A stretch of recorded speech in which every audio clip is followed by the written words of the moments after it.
ఎప్పుడు వస్తారు బాబు? ఎప్పుడు రావాలి చెప్పు, వస్తాను నేను. అలాగే వస్తా ఉండండి. మా అమ్మగారు బాగున్నారా? బాగున్నాను బాబు.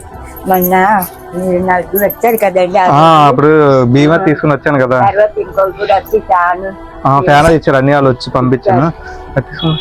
ఇచ్చారు బాబు. ఆరోగ్యం ఎలా ఉంది మామ?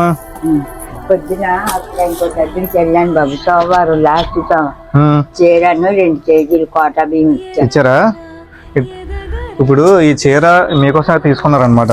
ఈ చీర ఈ సరుకులు ఏంటంటే ఉషా గారును అమూల్య గారు ఇద్దరు కలిపి పంపించారు. మీకు చీర అన్న మామకి సరుకులు ఇవ్వండి అని చెప్పేసి వాళ్ళని దీవించండి మీరు. వాళ్ళిద్దరిని కుటుంబాలు చల్లగా ఉండాలి.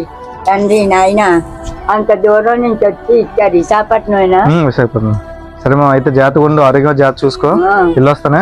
అలాగే బాబు. సరే మామ, అయితే అప్పుడప్పుడు ఏమైనా వస్తాను. అలాగే ప్రతి నెలకు ఒక్కొక్కసారి అలాగ వస్తూ ఉంటాను. నేను రాకపోయినా ఎవరొకరిని పంపిస్తూ ఉంటాను. ఓకేనా? సరే మామ, అయితే జాగ్రత్త, ఆరోగ్యం అదినే.